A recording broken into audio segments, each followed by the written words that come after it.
अरुण पीत सित फूलनी छाहे, मनु बसंत निज धाम बनाए। बसंत ने स्वयं अपना अपना निवास बनाया है, अपना धाम बनाया है, अपना प्रेम बनाया है। जिसे बसंत और हमारा संबंध, रंग और हमारा संबंध, प्रेम और हमारा संबंध, जीवन और हमारा संबंध, रस और हमारा संबंध, मधुरता और हमारा संबंध। जीवन जीने के लिए कहीं मन अटकना चाहिए। ये अटकना, कहीं ठहरना कौन सिखाता है? कैसे ठहरना?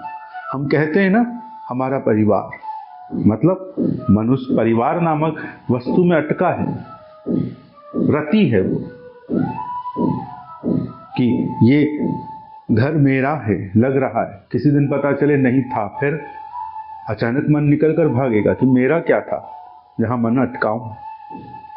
मन ठहरेगा तो ही जी पाएंगे कि ये मेरा है, ये घर मेरा है, ये वस्तु मेरी है, ये व्यक्ति मेरा है, ये देह मेरी है। किसी दिन पता चले कि भैया ये भी थोड़े दिन के लिए ही दी थी तुमको, चलो निकलो।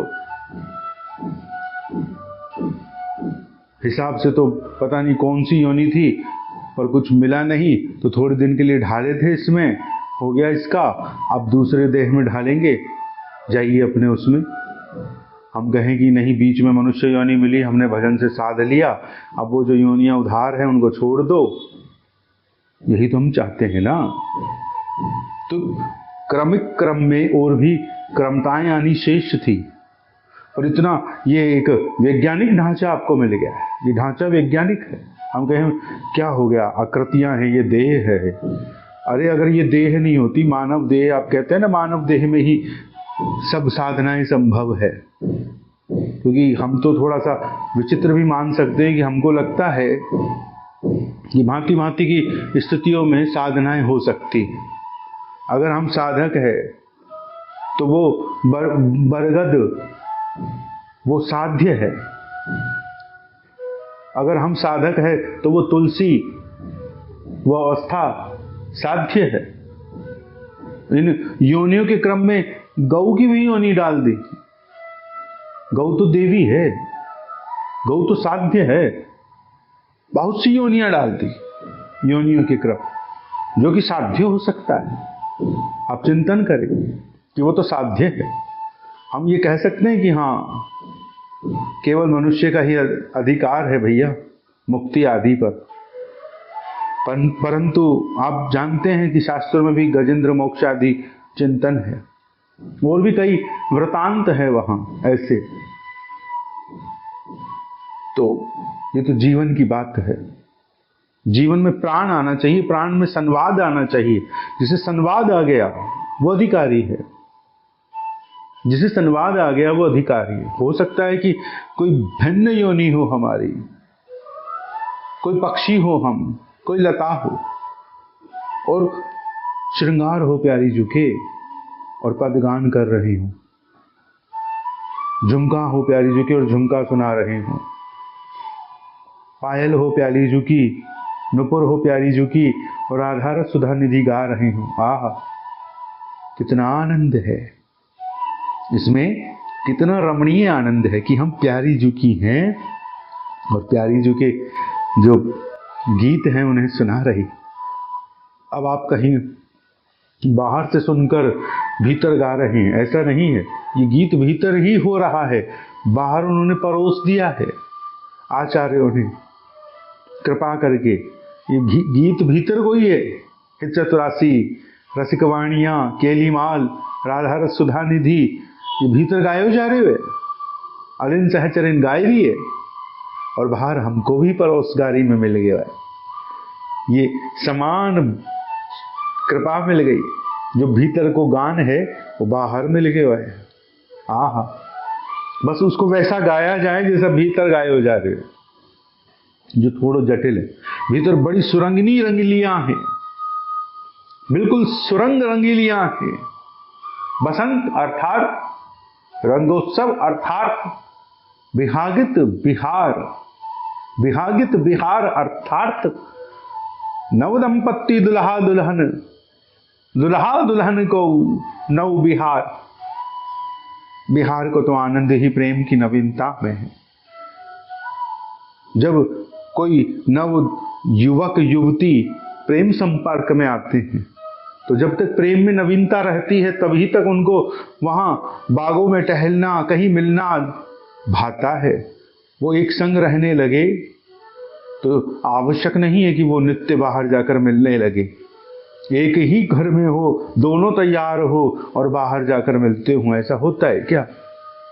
तो क्यों नहीं होता? हमारे निकुंजों में होता है प्रिया प्रीतम की।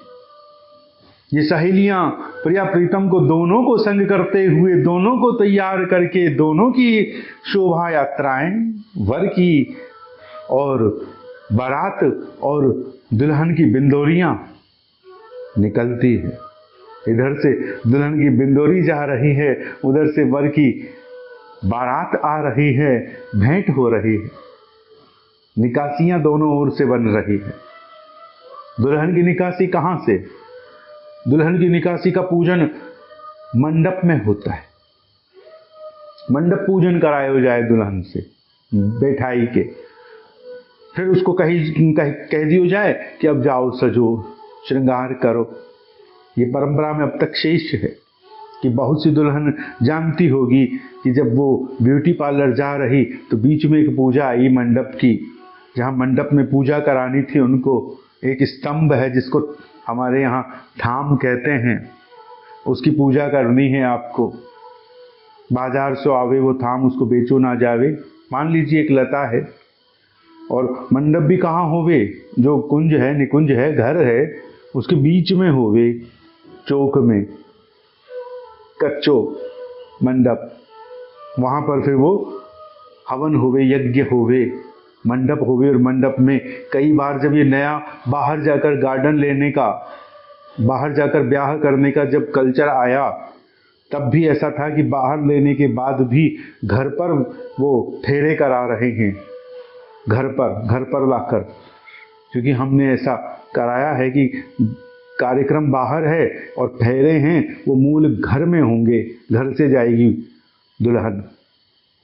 ऐसा हमने देखा है पुराने क्षेत्रों में। धीरे धीरे अब सब वहीं चला गया है। गणेश जी वगैरह, सारा पूजन वगैरह, चाक भात जो भी है, स्थापना आदि सब बाहर ही करके, बाहर ही छोड़ के, बाहर से ही सब आ जाते हैं। घर से कैसे जाते हैं? कहीं घूमने जा रहे हैं और ब्याह करके आ जाते हैं और वापस अपने अपने काम पर लौट जाते हैं। ब्याह की रौनक वहीं तक।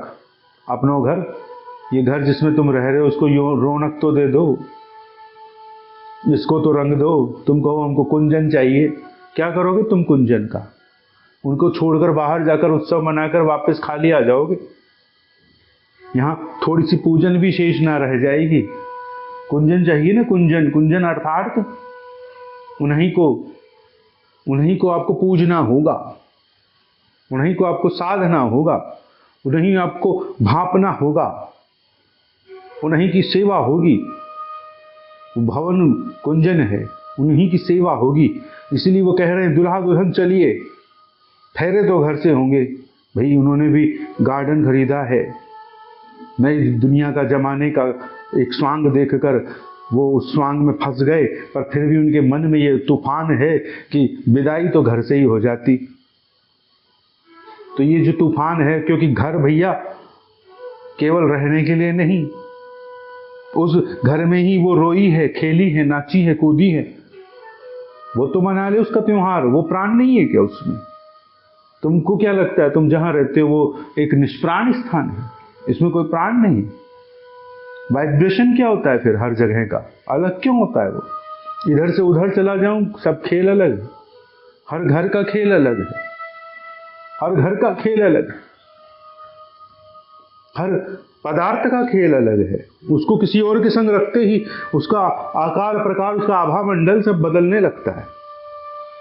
आप करके देख लो। अभी मैं यहां पर एक मूली भी रख दूं, आपको कैसा लगेगा? अब सोचेंगे ये क्या बोल दिया इन्होंने, ये सुंदर सजाने की जगह पे मूली कहां से आ गई बीच में, है ना? अजीब लगेगा ना, क्योंकि आपको लोग सबका खेल अजीब हो जाएगा इसका।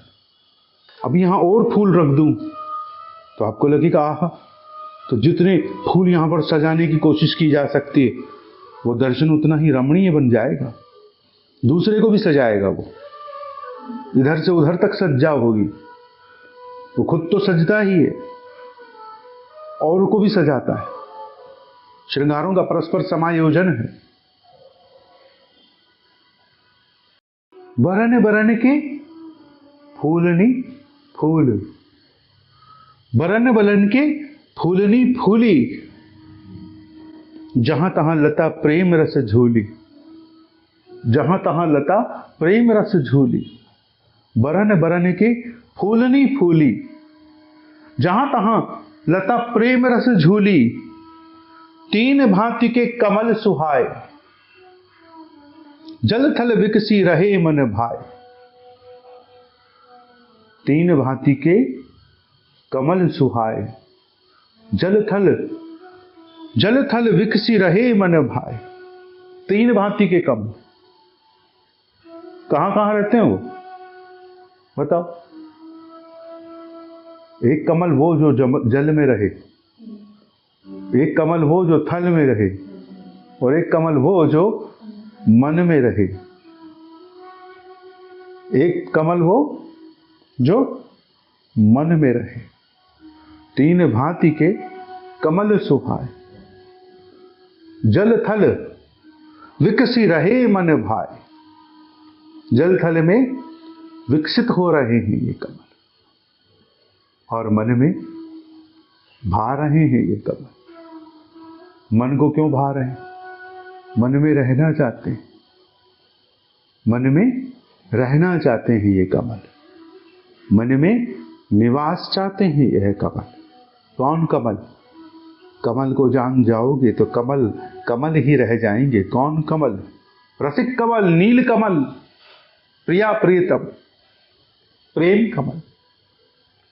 ये कमल श्री वृंदावन की इस माधुरी पर बिहर रहे हैं। अचानक ये सरोवरों में, सरिताओं में अपने पद्म झमझमाने लगते हैं कमल, तो जल में भी तो उछल रहे हैं ये कमल, तटों पर, सरोवरों में। और श्री कालिंदी के प्रेम तटों पर, गलित ललित तटों पर हंस खेलते हैं। प्रिया प्रीतम ना खेलेंगे तटन पर, तो जब यूं खेलते हैं तो फिर वहां कालिंदी के कमल है, प्रिया प्रीतम। और जब श्री विपिन की कुंजन कुंजन में खेले तो उस कुंजन कुंजन की कमल है। अपने घर को भी तो चिराग होवे, फूल होवे, कमल होवे, परंतु निवेदन है सुन ही लियो होए। तो इतनी कृपा कीजो कि आप ही के घर में कौ ब्याह शेष है, बालक को, बालिका को, तो उन्हीं को तनिक अपने निवास की भी पूजन कराइयो, निवास को भी सुशोभित करियो। बाहर तो ले ही लेंगे किरायों को बहुत बड़ो हम तमाशो, परंतु घर को भी थोड़ा सो सेवा पूजा बननी चाहिए। क्यों? अरे भैया, बड़ी मेहनत से आपने ही बनाया है इसको, भगवान है ये इसकी पूजा करो। क्यों? कुंजन को खेल चाहिए ना, कुंजन को पूजनो तो सीखो, कुंजन को पूजनो तो सीखो। पूजन हो वहां, कोई पूजन हो तो कहां हो? घर पर हो, घर ऐसो बनाओ कि पूजन हो, कोई अनुष्ठान हो, कोई भजन हो, कोई कीर्तन हो, कोई सत्संग हो, कोई उत्सव हो, कोई अरे अपने ही परिवार का कोई पूजन हो। सब छोड़िए आप, अपने ही आपस का ब्याह शादी सब निपट जाए इसमें, तो ये अपने आप ही प्राणों से भरा रहे। पूरा पुरखों के घर में रहे आप, उसमें ऐसा गर्व भरा रहता है, गर्व पुरखों के घर में, दादा का, नाना का और भी पुरखों का।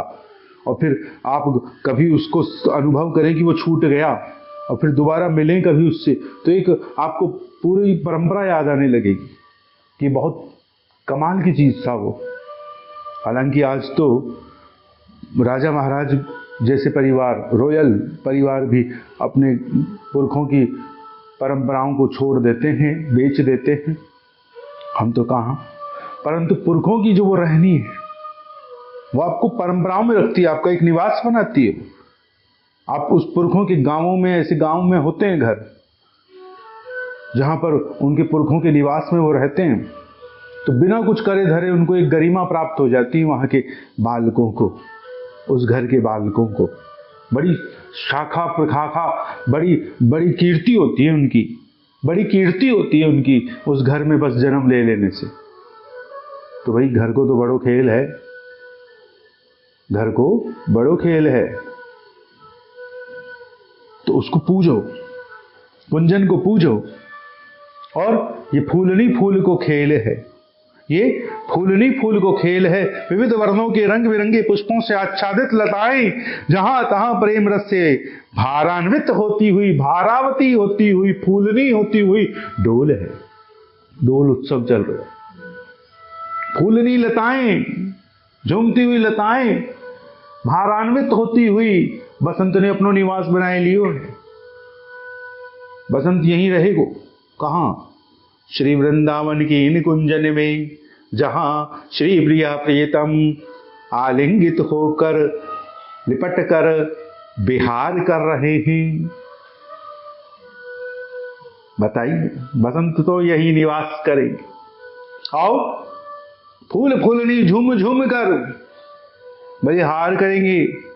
लताएं भारी हो गई, फूलती। भाई जितने फूल आने थे आज ही आ गए जैसे, और आज की आज आज रहेगी। कब तक आज रहेगी? जब तक आज रहेगी आज रहेगी। ये फूल की आज आज रहेगी। आज का पर्याय है फूल। फूल एक दिन का खेल है भैया। सुबह अर्पित होता है मोगरा, शाम तक तुम्हारे हाथों में होता है। तुम कभी वैसा ही स्वर्ण का श्रृंगार मांग लियो, बताओ कोई दे? क्योंकि वो पुनः अर्पित हो सकता है। पर फूल एक दिन को खेल है। अगले दिन वो दूसरी मुद्रा में होगा तो आपको मिल जाता है उतर कर। श्री लाल जू का फूलन को श्रृंगार, आज ही सजो, आज ही हम ही को मिल गयो। बताइए महंगा कौन सा, फूल का या कोई धातुवत आभूषण? अरे फूल का पूरी ऋतु का जोड़ो आप। सोने का होता तो एक भी चल जाता पूरी ऋतु में, वो रोज बदलता रहा। हम फूलन से गरीब है। फूल रोज को व्यय है। फूल रोज नहीं हो चाहिए। फूलन की रुचि लग जाए प्रिया प्रीतम को तो फूलन तो रोज ही चाहिए। फूलन आज आज को सो दो। फूल जब है तब आज है। फूल जब है तब आज है। हम गरीब है फूलन के, इसलिए फूलन को बात बात करें, बात बात से फूलन को साथ करें। बात तो करें कम से कम फूलन की, इनकी फूलन की। झांक रही है फूलनियां यहां, देखिए ऐसे। अब इनको लग रहे बढ़िया हुआ कि ये प्राण टिका के यहां तक बैठी रही। श्री राधा श्री राधा श्री राधा, नाचो पंखुड़ियों। भ्रमरियां लाके बैठाई होती यहां पर, हमने आनंद आ जाता। फिर हम झांकते पूरा खेल। ये फूलनियां और भ्रमरियां, अभी थोड़ी भ्रमरियों की कमी है। हम ही को भ्रमरी मानो थोड़े भयानक है ना? परंतु हम ही को भ्रमरी मानो, इनकी भ्रमरी सुंदर है, हम थोड़े इनके लिए भयानक हैं। समझ रहे? जय हो सरकार। ये फूलनी फूल है, ये सरकार है। ये फूलनी फूल है, ये सरकार है। फूलन को डोल है, फूलन को डोल है। ये गुलाब ढही गयो है, सरोवर माही आच्छादित जैसे गुलाब ढही गयो।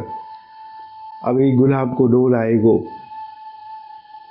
बिल्कुल रुष्ट पुष्ट गुलाब को डोल। कब? जब गुलाब कहे कि हाँ भैया अभी थोड़ा लंबा चलेंगे, नचाई लियो, नाचेंगे।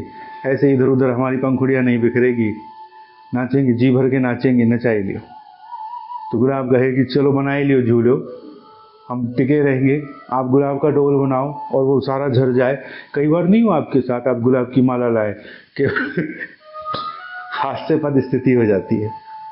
हाथ में केवल गुलाब की पत्तियां सारी झड़ी हुई और आहा, बेचने वाला भी महंगा बेच रहा है, हम खरीद कर लाए जब तक आधी।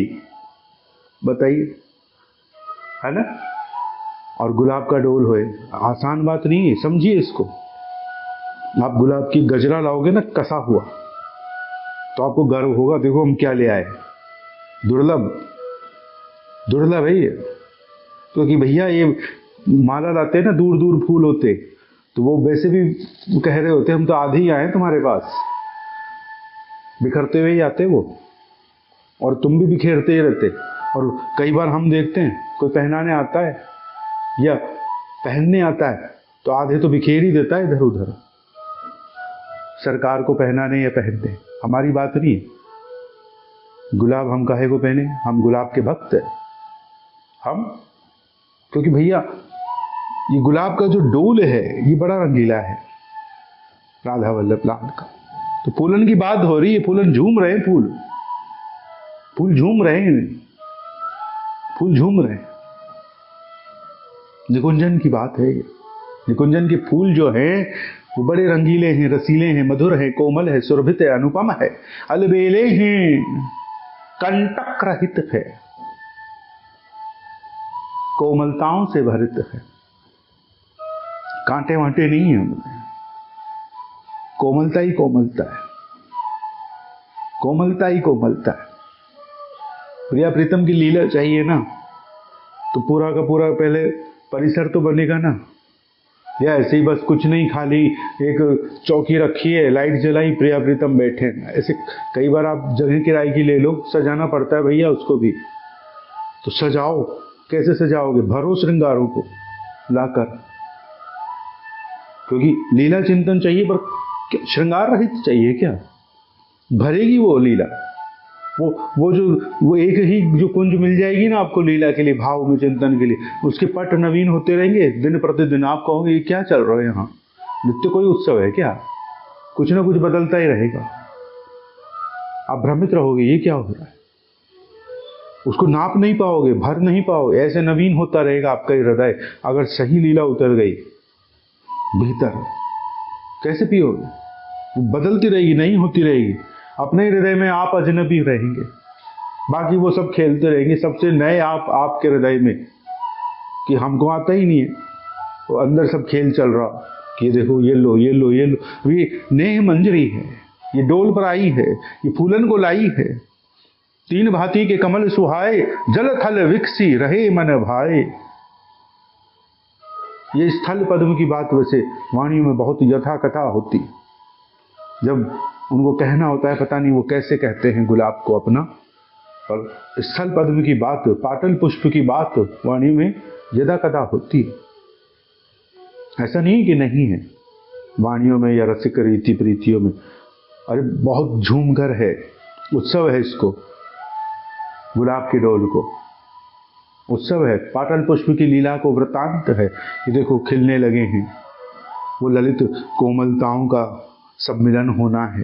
पाटल पुष्प शिशिरताओं में प्रकट होता हुआ फूल, और फिर आगे बढ़ता है डोल विलास पर, झूमता है ये गुलाब।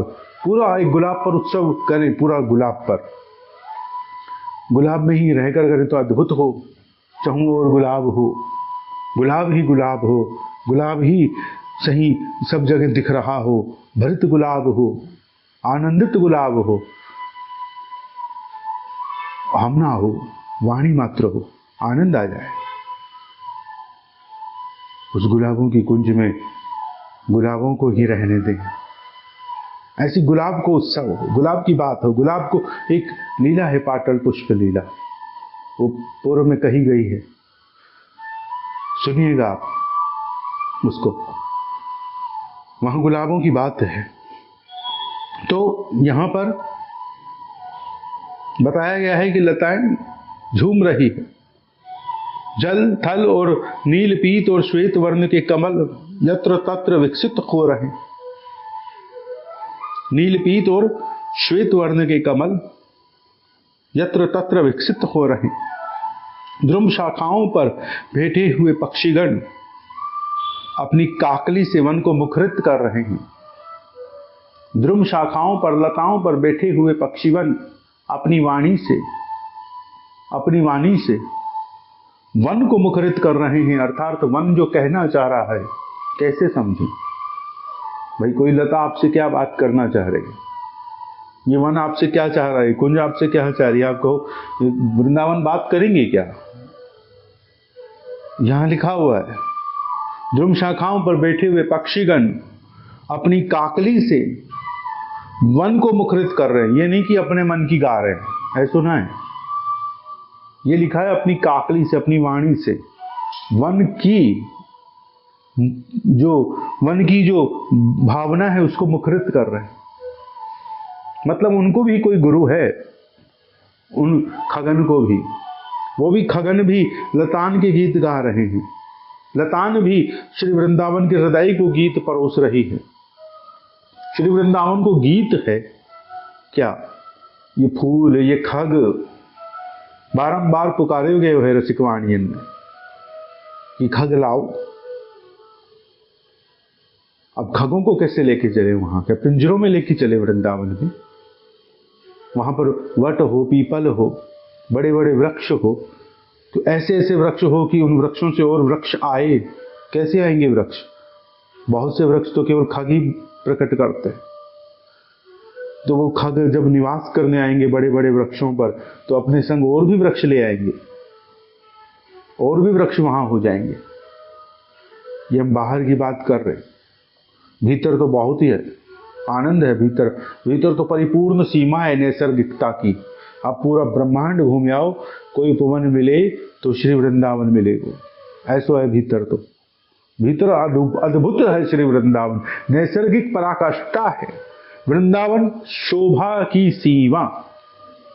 ये प्रथम पंक्ति है नेह मंजरी की। ये वृंदावन की भक्ति कर रही है नेह मंजरी। ये शरबत से नहाई हुई है ये नेह मंजरी, और ये शरबत वृंदावन है जिससे वो नहाई हुई। आप कहो शरबत तो चाहिए, पर भैया ये जो माथा पच्ची है वन को समझने की, भीतर वन प्रकट करना है ना, पर बाहर क्या मन क्या है बाहर? हम कहेंगे यहाँ भवन बना दो आपको, वहां पर बड़ा सारा वृक्ष हो, आप वो ठीक है बना देंगे जी। मन में आना चाहिए क्या कह दिया इन्होंने, ये यहाँ तो बहुत बड़ी लता है, नहीं बन सकता भैया, ये लता रहेगी यहाँ।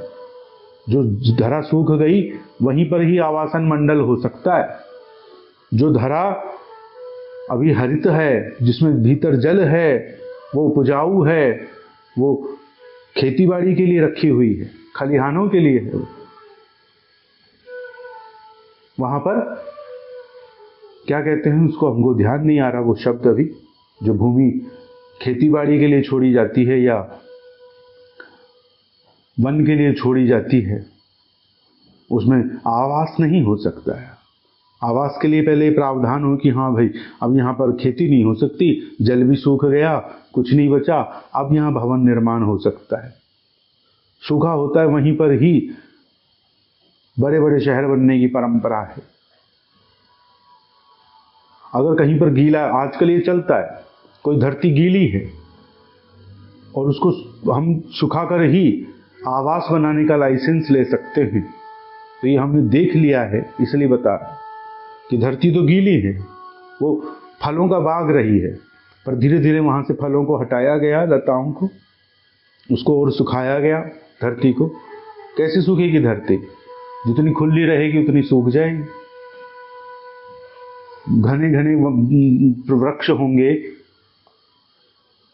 आंवला होगा, बेर होंगे और अंगूर होंगे और नींबू होंगे और तरह तरह के वृक्ष होंगे, फल होंगे, आम होंगे, आदि आदि वृक्ष होंगे। नीचे भी वृक्ष होंगे छोटे छोटे, चहु और वृक्ष होंगे। गिचगिचाहट होगी, उनको जल भी डालोगे, वृक्षों के चक्कर में ही डालोगे।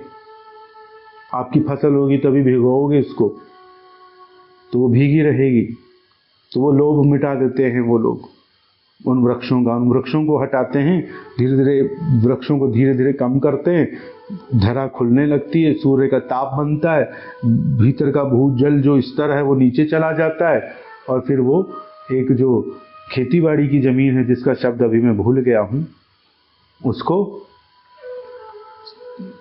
जो आधुनिक मंडल है उसको दे दिया जाता है कि यहाँ पर ये भवन निर्माण कर लो, भवन बना लो। तो भवन निर्माण का प्रावधान कहीं जहां अच्छा जल स्तर है वहां पर नहीं है, और नहीं होना भी चाहिए। क्यों? फिर हम कह रहे हैं हमको वन लगाना है, कहाँ लगाना है? वन को तो वन छोड़ेंगे तभी तो वन लगाएंगे। अब जहां जहां पे वन के नाम है वहां वहां पे भी वन नहीं है, तो जहां पर वन का नाम आता है वहां तो वन छोड़ दें। फिर हम कहें कि वन लगाएं, कहाँ लगाएंगे? शहरों में लगाएंगे वन, और वन ही वन है। जहां वन ना हो ये लोभ बनता है वही शहर है, वरन वन ही वन है हमारे यहाँ। अभी तक भी झारखंड और छत्तीसगढ़ हम कम जाते हैं तो वन है। जितना ज्यादा हम पहुंचेंगे, और पहुंचे, भगवान कृपा करे आप पर, आप पहुंचे, वन भी रह जाए, वन भी रह जाए, हम ये चाहते हैं। राम पहुंचे, वन थे, जहां जहां पहुंचे राम वहां वन थे, पूरे मार्ग में वन थे ना। चित्रकूट भी तो वन था, राम जहां पहुंचे वहां वन था। यमुना तट पर आए, कहाँ आए? किसी वन क्षेत्र ही था वो पूरा, कोई शहर में थोड़ी ना पहुंचे थे यमुना तट पर। वो जहां जहां वो किन्हीं ऋषि से मिले वो वन था। जहां जहां वो लीला प्रसंग हुई वनवास के उपरांत, क्या नाम है? वनवास। वनवास मतलब वन में होते हुए जाना है आपको। ऐसे थोड़ी ना कि अब आप किसी दूसरे राज्य की उसमें प्रवेश करते हुए जाएंगे। राजधानियों में नहीं पहुंचे हैं राम, वन से होते हुए उनका क्रम बना है पहुंचने का। One one. अब इस वन को कोई समझे तो समझे कि समुद्र और लंका के बीच में वन नहीं, तो इसलिए चाहिए कि कोई कृपा हो कि वहां पर हम एक पुल बनाएं। आप सोच रहे हैं पत्थरों पर चले गए राम, आप थोड़ा सा आप किसी जल स्तर पर ऐसा बना लेंगे, कर पाए ऐसा, तो आप देखेंगे नीचे से हरियाली फूटने लगेगी। बरसात भी तो आती होगी ना, तो वो जो पाषाण रहे होंगे उनके बीच में से कुछ दोब जैसा नहीं उग गया होगा क्या? केवल ऐसे पत्थर का ऐसा पूरा वो फर्श ही था, और जब दोब ही उगी होगी तो कोई सुंदर भी उगी होगी। बहुत सी सुंदर सुंदर चीजें तो यूं ही मिल जाती है। वैसे भी समुद्र को बहुत कठोर उगाना नहीं आता, नाचती हुई लताएं ही उगती है उसके भीतर से। राम चल रहे हों सरोवर वैसे ही संकोच में, ये आ रहे हैं, कमल नहीं है हमारे पास में, और कमलों से वो सेवा कर रहे हों। किनकी? भगवान भोलेनाथ की। फिर कमल जो सहस्रार चल रहा है कमल का, उसमें फिर अपने नील कमल, अरे लो कमल लो, लगाओ सरोवरों पर, नील कमल अर्पित कर रहे हैं। रामेश्वर कहाँ मानेंगे? रामेश्वर कह रहे उगेंगे सरोवर पे कमल, चलो आप तो कमलों पर चले होंगे। आपको पाषाण, हाँ होंगे पाषाण, पर भैया जल्दीबाजी में उन्होंने कह लिया होगा कि जल्दी जल्दी बरसात करो, जल्दी जल्दी हरियाली करो, जल्दी जल्दी सब करो, जल्दी जल्दी हम पर आ जाए।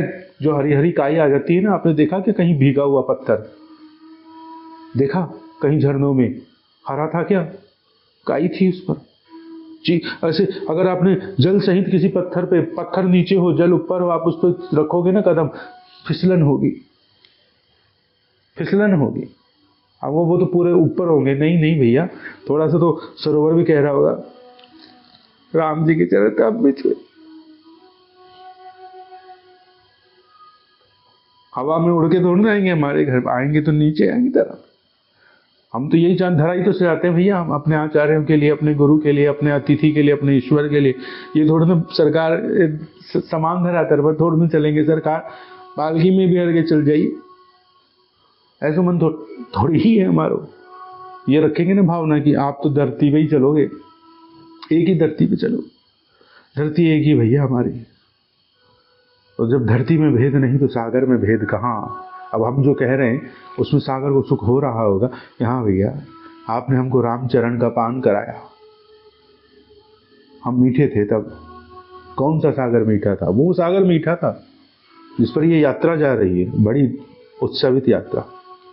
वन वनवास है। अब रावण को आना पड़ेगा बाहर, अपने आश्रम से, अपने महल से, अपने मंदिर से, जहां राम जी का संकल्प है। युद्ध वहीं होगा, वन में। क्योंकि आप आज भी देखेंगे ना, आपको अजीब लगेगा कि लंका में एक अजीब सा वन क्षेत्र है, ऊंचा नीचा है, कहाँ पे लड़े होंगे। कोई कह रहा है कि ये देखो, ये पहाड़ दिख रहा है ना, ये महल है।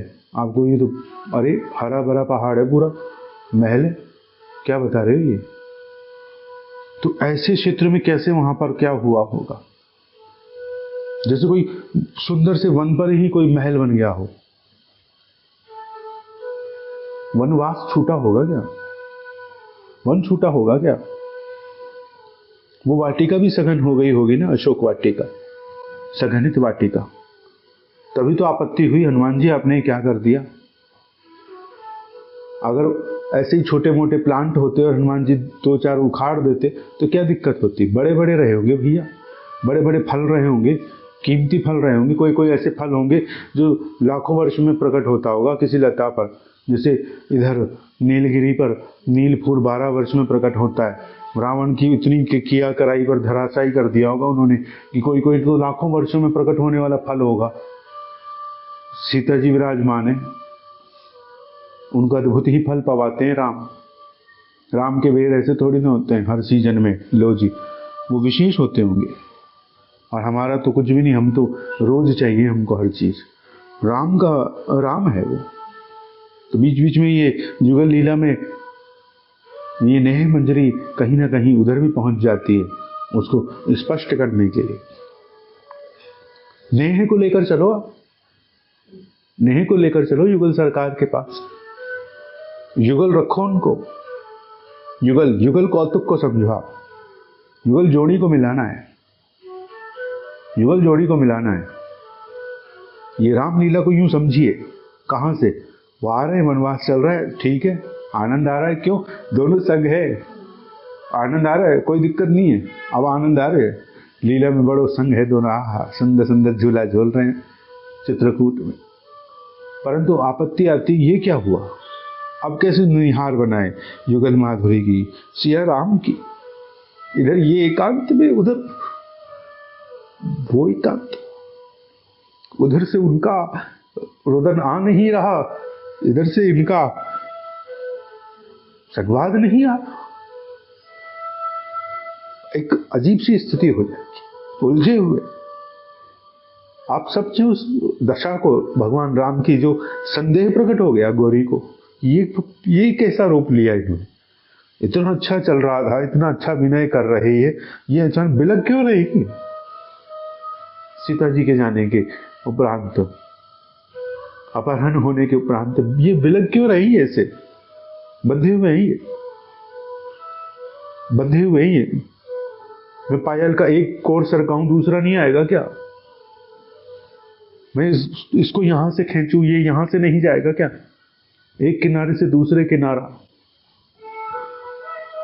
बंधे हुए नहीं रह पाते। तो उस भाव से बड़ी अनिवार्य लीला है क्या? युगल माधुरी को संग रखना है, युगल माधुरी को संग रखना। आप सोचेंगे अरे अरे अशोक वन क्या वो वहां पहुंच जाते राजगद्दी पे सीधे राजमहल में, पर वो वनवास पर है, वनवास पर है वो। वरना सीधे राजा से राजा की बात होती है।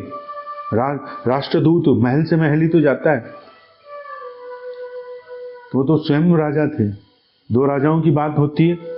यहाँ से अगर हमारे प्रधानमंत्री किसी दूसरे देश में जाएंगे तो वहाँ के प्रधानमंत्री के निवास पे ही जाएंगे, अथवा कहीं बाहर छोटे मोटे होटल में किराए का कमरा ढूंढेंगे। आप बताइए, राजसिक परिवारों का सम्मिलन कैसे होता है? तो सहज समझिए इस बात को। उन्होंने भी मर्यादा रखी है ना कि अशोक वन है, हाँ वो सुरम्य वन है, सुंदर वन है, बड़ा सुंदर वन है। करेंगे उसका भी कभी वृतांत कहीं से पाकर। क्योंकि वृतांत है, बहुत वृतांत है। पुष्पक विमान का भी बहुत सुंदर वृतांत है। उसमें क्या क्या सुख सुविधाएं, इसका बहुत सुंदर वृतांत है।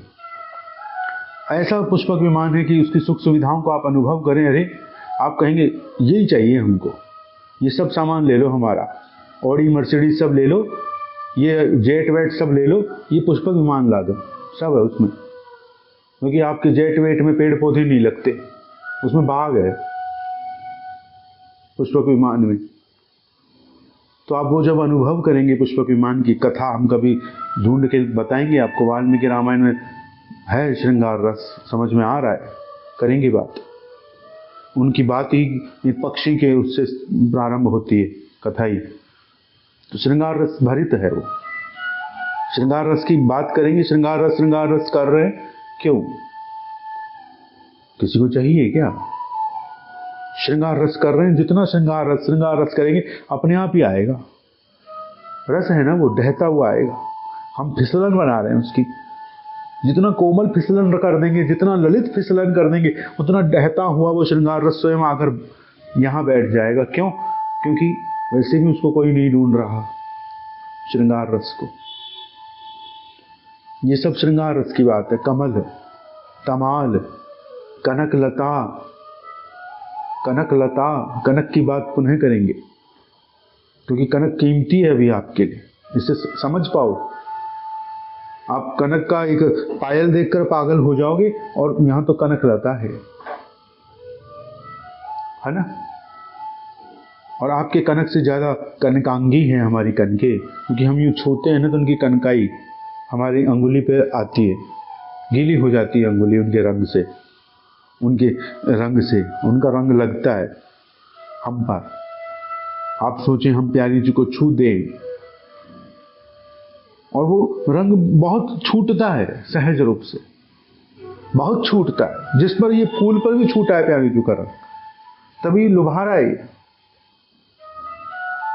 वो सुगंधें वो छूटती है कहीं ना कहीं, रंगों में, रसों में, कोमलताओं में। आप अनुभव करें उन कोमलताओं को।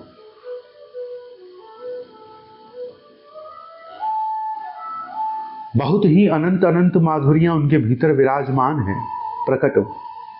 लताओं को पुनः पुनः नमस्कार करते रहिए, हमारा यही मन है।